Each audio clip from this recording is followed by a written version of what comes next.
our last short feature from Alan Meier, who is the Executive Director of the UC Davis Energy and Efficiency Institute, presenting on saving electricity in a hurry. Thank you very much. Let me see if I can share my screen quickly and get started. Are we ready to go there? Yes. All right. So I'm going to talk about saving electricity in a hurry. This is me. You're probably aware of California's near miss with a great power outage this summer, and obviously the catastrophe that happened in Texas where it wasn't a near miss. But I want to talk about another occurrence of this that occurred in Tokyo in March 2022, because I think it has lessons for us. So basically, Tokyo on March 22nd, 2022, had a situation where electricity consumption and forecasted electricity consumption was greater than what was available in capacity, and it would have, it was expected to actually run out of electricity. And Tokyo is the largest city in the world, so it is consequential to us, and it's also highly educational. So what I want to do is describe the outage timeline, the history of where this all happened. This power outage started 11 years ago after the Fukushima earthquake and tsunami that caused Japan to close all of its nuclear power plants, and it lost 30% of its capacity. So that was 2011. Then in the subsequent years, Japan undertook various kinds of measures to increase the supply of electricity.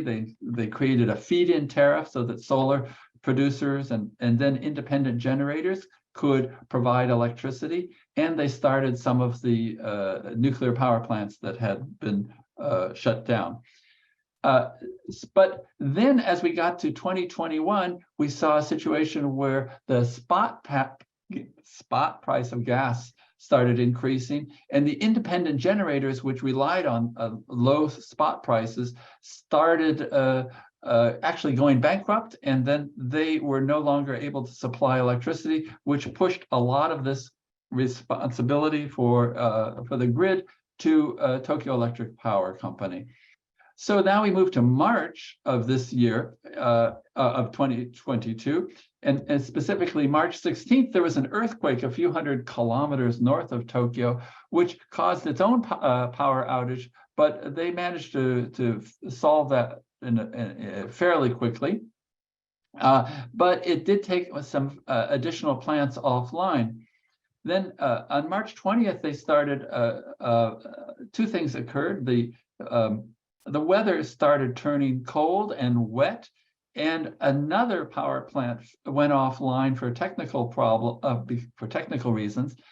So they began, the energy authorities began to realize we have a problem, that there may not be enough electricity to go around.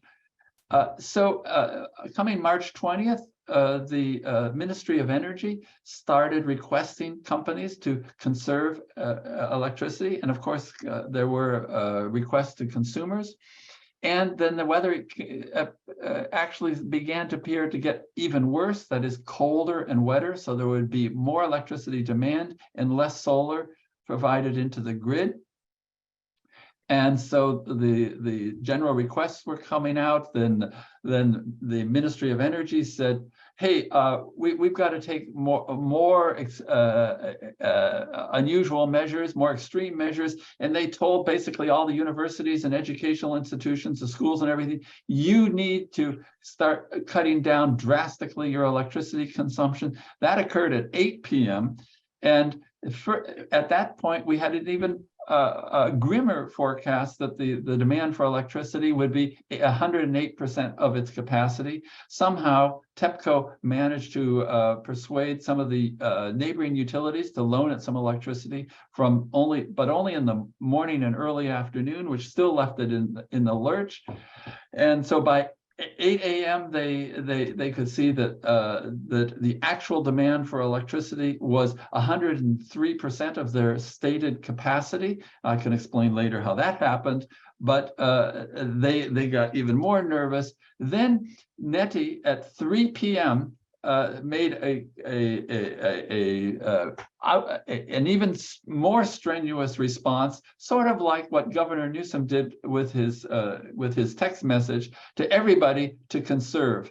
And it went on television and all the media and so on. And as a result, from 2 p.m., where it was 100%, 7% of capacity, to 3 p.m., when the request for conservation occurred, they were within literally minutes of blacking out. But by 9 p.m., the Tokyo had cut its demand by 5 gigawatts. That's 10%. Through these conservation measures. And then the weather warmed up, it became sunny, and the next morning everything was fine. It was just the whole crisis just totally evaporated by 11 a.m. the next morning. So what are the conclusions here? What you're going to discover in many of these energy crises, these electricity crises that we'll be confronting, is that an outage will involve many different events, but it's the convergence that really kills you. The crisis will often appear very, very rapidly, and always, or almost always, too fast for the supply side to respond effectively.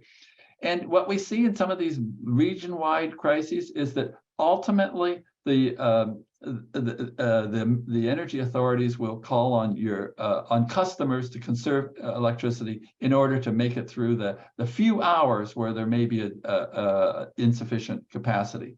So why is this important to you as energy managers? You need to have a plan to cut electricity use before that request arises, and in that way participate in the solution. So my 5 minutes are up. That's the lesson from Tokyo, and feel free to contact me if you have any questions.